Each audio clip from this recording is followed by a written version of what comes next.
السلام عليكم ورحمة الله وبركاته.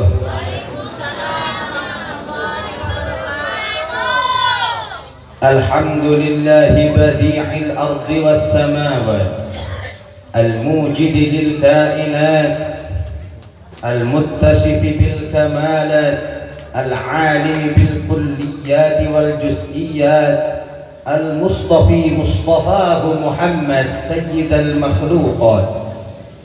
اللهم صل وسلم على سيدنا محمد صاحب لواء الحمد يوم القيامة وعلى آله المطهرين عن الرجس والغواية وأصحابه الذين هم نجوم الهداية والتابعين لهم بإحسان إلى يوم القيامة. أما بعد.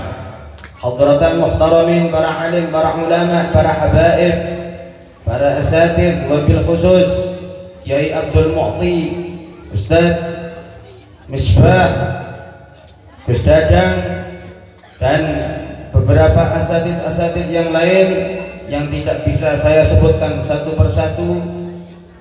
Wabil khusus sahibul hajah Bapak Nur, Ibu Nur, Nurun ala Nur, double Nur, anake jenenge sahibun Nur. Moga-moga diberkahi oleh Allah Subhanahu wa taala dan seluruh anggota majelis Maulid Al-Hidayah. Semoga majelis ini betul-betul menjadi sarana agar kita mendapatkan syafaat dari baginda Rasul Muhammad sallallahu alaihi wasallam. Puja dan puji syukur kita haturkan kehadirat Allah Subhanahu wa taala. Salawat serta salam kita sanjungkan, kita haturkan kepada junjungan kita Nabi besar Muhammad sallallahu alaihi wasallam. Sallu ala Nabi Muhammad. Sallu ala Nabi Muhammad. Jenengan pengen boten ningali wajah Kanjeng Nabi ingkang kathah maos sholawat. Jenengan pengen apa boten angsal syafaat saking Kanjeng Nabi kathah maos sholawat. Ing dalam setunggaling kitab Hilyatul Auliya Al-Imam Abu Nu'aim Al-Isfihani beliau meriwayatkan satu hadis. Pada suatu hari Sayyidah Aisyah sedang berada di dalam kamar beliau. Saat itu beliau menjahit baju di malam hari. Tahu-tahu terjatuh itu jarumnya. Maka beliau cari karena lampunya kurang padang, sulit dicari, sampai pada akhirnya lampunya malah mati. Bingung, tahu-tahu Rasulullah Shallallahu Alaihi Wasallam masuk, langsung kelihatan itu jarumnya langsung dipundut oleh Sayyidah Aisyah radhiyallahu taala anha. Maka beliau kaget melihat kepada baginda Rasul, ya Rasulullah, demi Allah, alangkah terang wajahmu ya Rasulullah. Ada apa Aisyah? Panjenengan masuk, saya mencari jarum yang saya gunakan untuk menjahit terjatuh, tidak ketemu, sebab nur cahaya dari wajah panjenengan tahu-tahu kelihatan dan saya ambil. Kemudian Sayyidina Rasul Muhammad sallallahu alaihi wasallam beliau bersabda, ya Aisyah, wailun liman lam yarani yaumal qiyamah. Celaka bagi mereka wahai Aisyah, celaka bagi siapa saja yang nanti pada hari kiamat tidak dapat memandang wajahku wahai Aisyah. Maka Sayyidah Aisyah bertanya, ya Rasulullah, siapa itu yang tidak dapat memandang wajahmu pada hari kiamat? Beliau menjawab, man dzukirtu indahu wa lam yusalli alai. Dialah orang yang saat aku disebutkan namaku di sisinya tapi tidak bersalawat kepadaku. Shallu ala Nabi Muhammad. Paling celaka adalah orang yang tidak dapat memandang wajahnya baginda Rasul pada hari kiamat. Paling celaka adalah orang yang tidak mendapatkan syafaat dari baginda Rasul Muhammad sallallahu alaihi wasallam pada hari kiamat.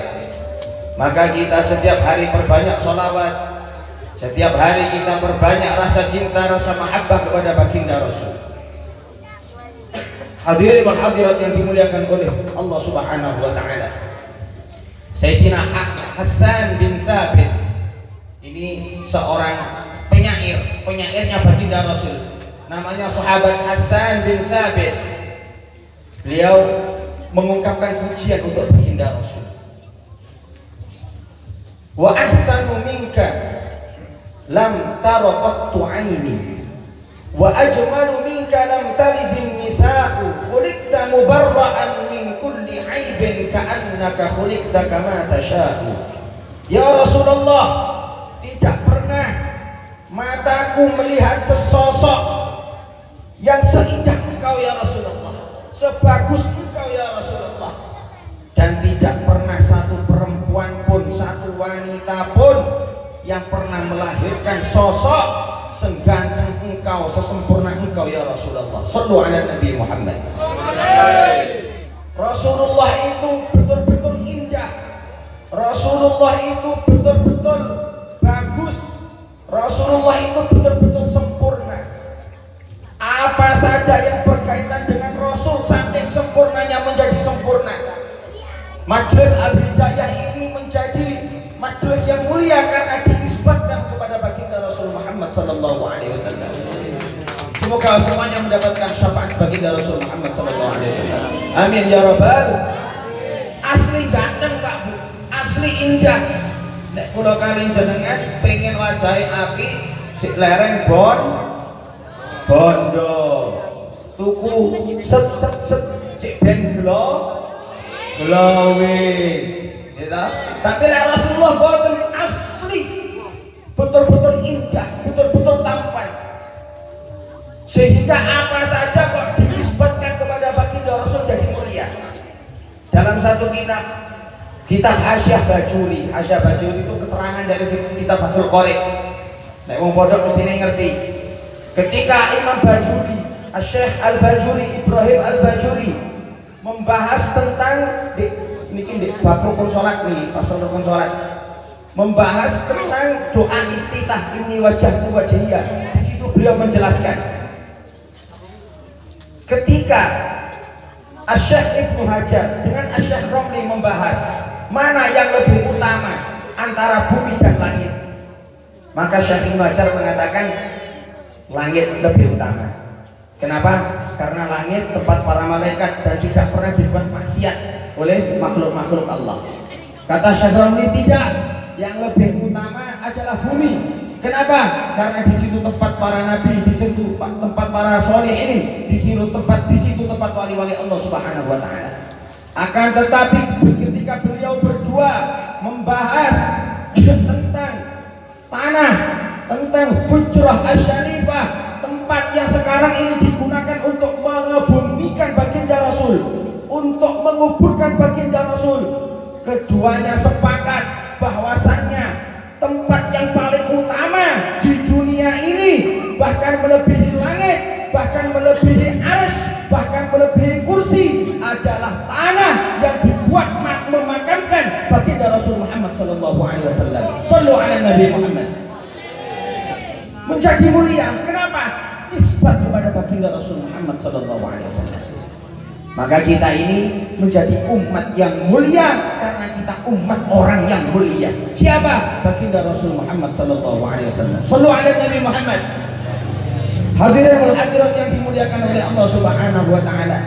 Orang yang mulia ini yang oleh Allah Subhanahu wa taala kita diperintahkan untuk mengikuti beliau, untuk menyanjung beliau, mengagungkan beliau. Orang yang sempurna, akhlaknya sempurna, budi pekertinya sempurna. Jadi bukan mek bagus jasadnya tok, enggak, hatinya juga bagus. Baginda Rasul tidak pernah hasad, baginda Rasul tidak pernah dendam, baginda Rasul tidak pernah mikir yang neko-neko seperti kita, tidak. Pamannya baginda Rasul dibunuh di perang Badar oleh namanya Wahsy. Dibunuh dengan jahatnya, dengan sadisnya, jantungnya dikeluarkan, organ dalamnya dikeluarkan.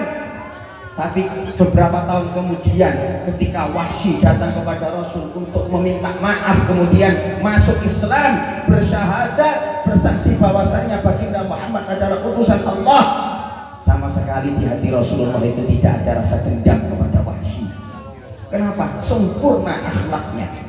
Nek kula kali jenengan ojo sampai ana wong salah kaping pisan sampai dino kiamat, sampai dino gak ono ampun gitu. Padahal salah pisan tok, tapi Kanjeng Nabi lek ono wong lakoni kliru sing dibenci klirune kudu wonge, ono wong maksiat sing dibenci maksiate kudu wonge.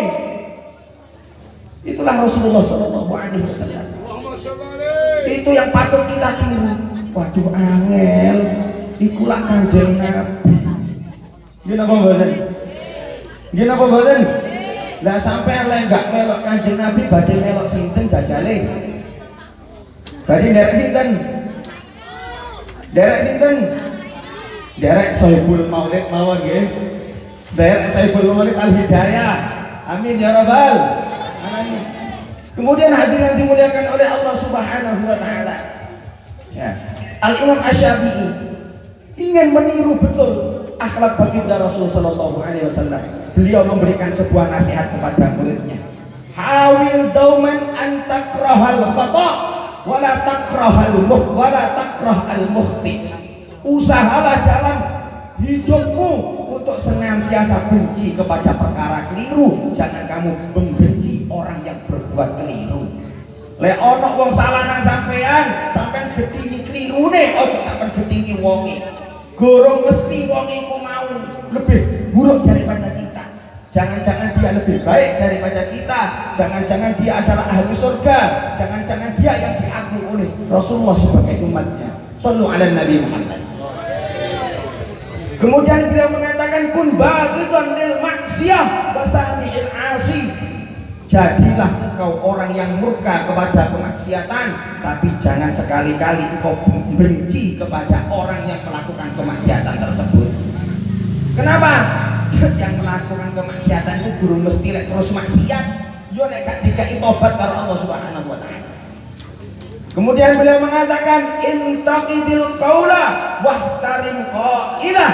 Kamu boleh mengkritik, boleh tidak setuju dengan pendapat orang lain, tapi ihtarim qailah, kamu hargai, kamu hormati orang yang mengatakannya. Lah yang terjadi pada diri kita ketika kita beda pendapat, ketika kita beda prinsip, lek kepethuk perengat beda partai kepethuk petutut, beda pemikiran, terus beda partai, beda pilihan, jadi sebab itu tukaran. Bener apa bener ngoten niku? Salah apa bener? Salah apa bener? Loh, salah apa bener? Loh, ya apa ini? Selalu ada Nabi Muhammad. Itu perkara akhlak yang tidak benar, tidak ikut kepada akhlaknya baginda Rasul sallallahu alaihi wasallam. Kalau kita menyatakan umatnya baginda Rasul, kita berani bersolawat untuk Rasul, kita usaha mencintai Rasul, maka sifat kita usahakan ikut kepada sifatnya baginda Rasul sallallahu alaihi Nabi Muhammad. Semoga kita semua dapat syafaatnya Rasulullah. Kemudian Imam Syafi'i beliau mengatakan fami muhimmatuna fil hayati annak dia 'alal amradi la 'alal marda. Karena kepentingan kita, tugas kita di dunia ini mengobati penyakit, bukan menghilangkan penyakit, bukan menghilangkan orang yang sakit. Nek enten tiyang gak ada penyakit lambung, niku sing diobati lambunge apa sing diilangno wonge? Diobati lambung, nek diilangno wonge malah kaya corona mati kabeh, mlebu rumah sakit mati. Begitu juga orang melakukan penyakit hati. Kemaksiatan itu sebuah penyakit. Ati sing gak jejeg gak melok Kanjeng Nabi iki ya penyakit. Jangan kamu benci orangnya, kamu sembuhkan penyakitnya, kamu muliakan orangnya. Shallu ala Nabi Muhammad. Kemudian hadirin wal hadirat yang dimuliakan oleh Allah Subhanahu wa taala.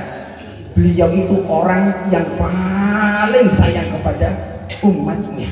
Wis ngerti beliau itu.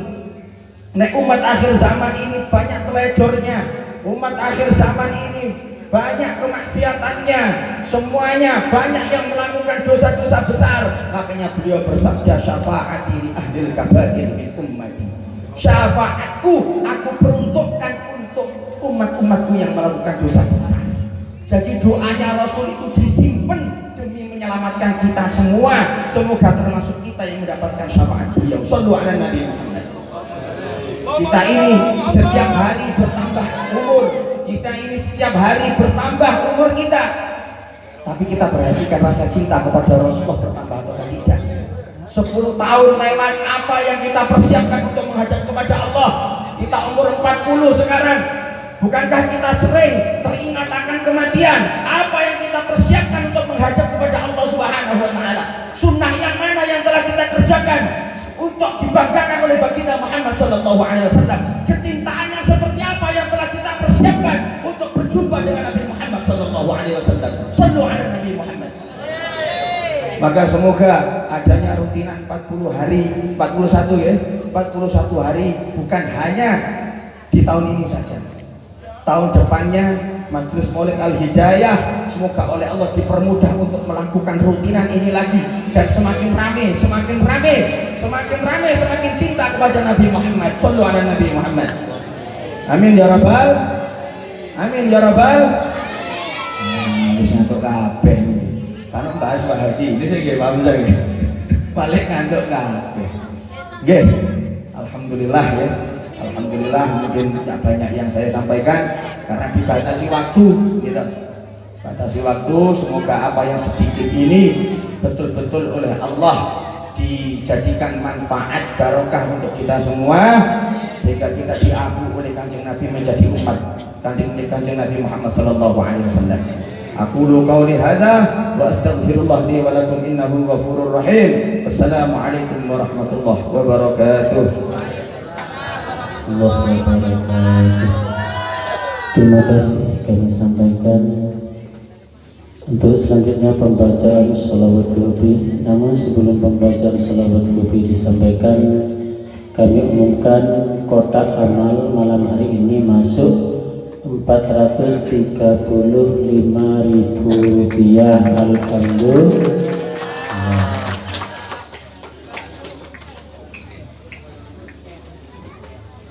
Kepada Ustaz Abdul Rahman waktu kami haturkan.